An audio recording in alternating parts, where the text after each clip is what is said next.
Hello horror hounds, welcome to my horror house. Now let's talk about Day Shift, a new movie recently released to Netflix. It's a sort of vampire action comedy movie. It stars Jamie Foxx as Bud, a vampire hunter who is partnered up with Dave Franco, a sort of vampire hunter union accountant. So you've got this sort of odd couple pairing where Bud needs to make an awful lot of money, i.e. vampire kills, in a short space of time so he can get some money to pay some outstanding bills to ensure that his ex-wife and his daughter don't move out of town and leave him. There's a little bit more to it than that, but essentially that is basically it. I will say straight out of the gate that I had fun with it. It's just shy of 2 hours long, and it doesn't feel like that because it clips along at a fair old pace, but I want to get that up front and centre because I feel that an awful lot of what I want to say about Day Shift is going to be sticking the knife in, unfortunately. It has a light and breezy feel to it, I guess, all the way through, because it reminds me of so many other things. I was wondering what new, possibly, Day Shift brings to the table with regard to vampire movies, and specifically vampire movies like this. And I guess the main thing that I came up with is sort of how bright and breezy it is. As the title suggests, most of this action takes place during the day. Bud is very much down on his luck, and he's not in tight with the union, so doesn't get put on the night shift, which is more profitable because there are more vampires out and about at night, whereas during the day you have to track them down to their homes and their nests and kill them there. So you have a sort of sun-drenched, I mean the poster looks like Grand Theft Auto Vice City, and occasionally, rarely, the film dips into the nighttime.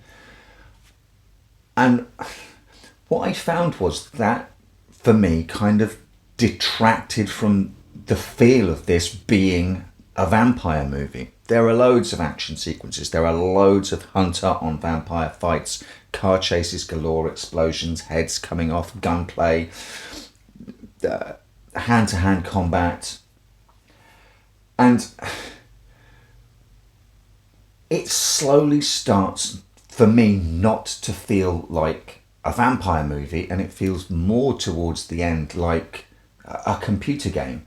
I guess enough time has passed now that the 90s are retro, and I think we might start seeing a lot more 90s feeling movies, and I think Day Shift sits squarely in that. If you have seen John Carpenter's Vampires, Blade, From Dusk Till Dawn, even the original Buffy the Vampire Slayer movie, and I guess early seasons of the TV show, there is nothing on offer here that you haven't seen done before, and I hate to say it, done better. So what Day Shift brings to the table, which is new, is that most of this is set in daylight, and so there's no ticking clock.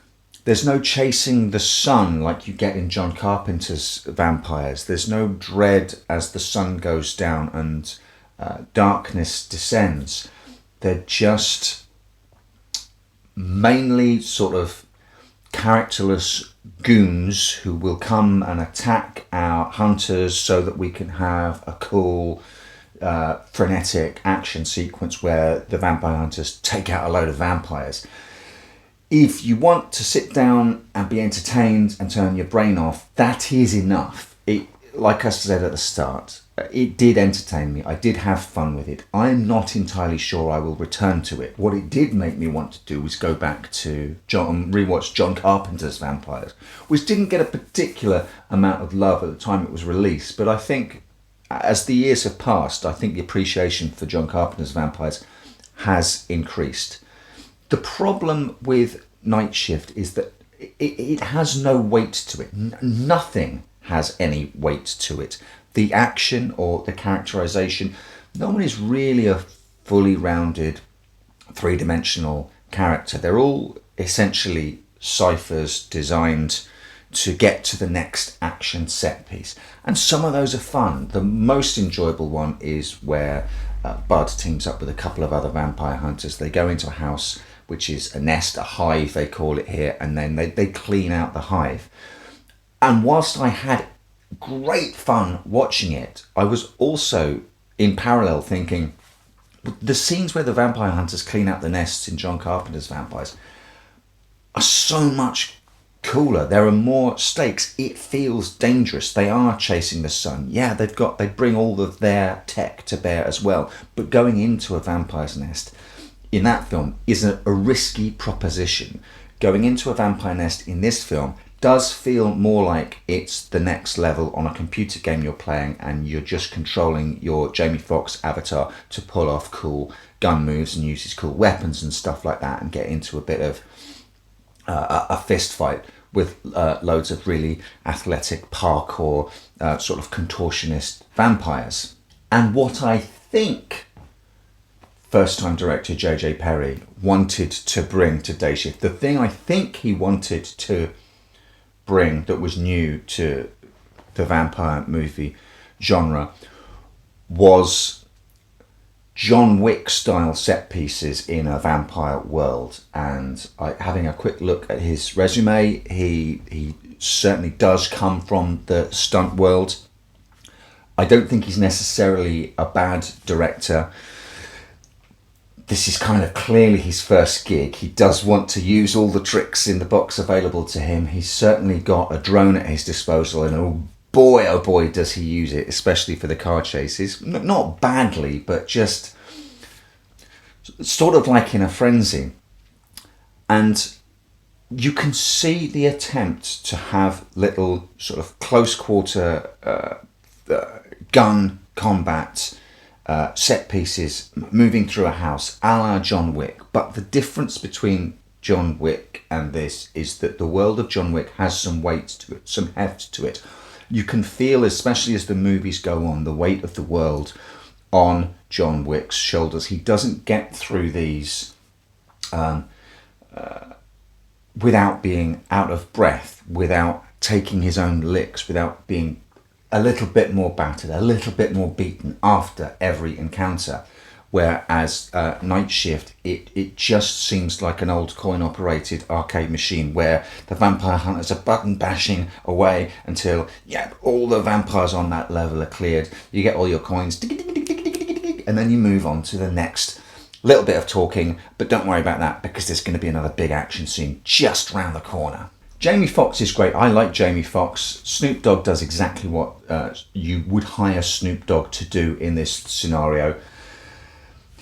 Dave Franco does what he's asked to do, which is be a completely one-note joke of a character. I mean, that there is nothing you haven't seen before, at the risk of repeating myself. We have all seen movies where the cop or whoever, the detective who doesn't play by the rules, gets paired up with the guy who quotes regulations at him. But the joke of Dave Franco's character isn't even that he just quotes regulations all the time. The one joke about his character is literally that he pisses himself every time he gets in a fight with a vampire.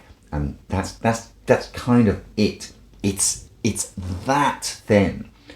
The characterization of the main vampire lead, the main antagonist, who has some sort of grand plan to take over some sort of area of California, and she's also developed some sort of sunscreen that lets vampires be out in the sun for a little bit of time, which comes to absolutely nothing. It's such a bad photocopy of a photocopy of a photocopy of a photocopy of Stephen Dorff's Deacon Frost character in Blade that it's unreal. There is literally nothing there. You'd have to squint to make out the picture of what the character looks like. It's almost a placeholder for what baddie needs to be in this scene now, and baddie needs to say something now, so we'll just have them do that, yeah? And I'm probably open to the accusation of being too harsh on this because it is intended to be a comedy. Deep breath. But even then, I felt that perhaps this was falling a little bit between two stools. I kept thinking about other movies, and I kept thinking about Beverly Hills Cop and how originally it was intended to be a sort of hard-boiled Sly Stallone vehicle, a straight down the middle cop thriller that got completely retooled when Eddie Murphy came on board and became the phenomenon that was Beverly Hills Cop. And that can only happen if you have a personality like Eddie Murphy at the right time in his career, where all the stars align and he's firing on all cylinders, and he can make this strange hybrid of a cop action comedy work. And the comedy in Beverly Hills Cop doesn't overpower the action. The action doesn't insist on stifling the comedy. It's a pretty perfect but alchemical combination that Night Shift doesn't pull off. I feel that they maybe started pushing it more towards the comedy to make up for deficiencies in the script. And there was a part of me that was thinking, I wonder how this script would play out if they went the John McClane role, stripped out all the sort of frat house type comedy, all the obvious comedy, find comedy in situations, and character especially, which is key in Die Hard, the comedy's in the character, and actually put the character of Bug through the ringer, have him be the blue collar vampire hunter who needs to perform a certain number of jobs before the weekend because he needs to make a certain amount of money, and really put him through the ringer. And I thought, wow, that could have been a really interesting movie. And I wonder if there was ever a time where the script was that, and it just got glitzier and shinier and sheenier the closer it got to production, and the more, once you start giving Snoop Dogg a cameo as a legendary vampire hunter, Jamie Foxx is going to want to be, I guess, I mean, he's got comedy chops, so he's going to want to use them, but I don't think that there was a hand on the tiller enough. There was no vision like what I assume happened with Beverly Hills Cop. There was nothing coalesced around a personality or an idea. So instead, this is a real mishmash of tons of things you've seen before. You will absolutely know what's going to happen 5, 10, even 15 minutes before it happens. There's nothing original in the plot whatsoever. I mean, if I spoilt it for you, it would seem like I was just doing a sort of random action comedy plot generator. I mean, there's nothing to it. And yet, it was a fun, brainless time. The action was smooth. Some of it was so over the top that, it got some oohs and ahs out of me. And as a reserved Englishman, that's quite an achievement for a filmmaker. So I was into it. I dug it while I was watching it. It's just that afterwards I realised I would so much prefer to watch John Carpenter's Vampires and Blade back to back. I was wondering, can you even double bill this with something to make it more enjoyable? I guess you could double bill it with Blade or Vampires, but it would come off significantly the weaker of the two. And I guess Netflix is maybe the right place for it. It'll make a bit of buzz for a while, and then it'll sit there for a while, and I think ultimately everyone will just forget about it. So that being said, I think I'm going to watch John Carpenter's Vampires now. I bid you welcome. I welcome you to my house. Welcome to my house. Welcome to my home.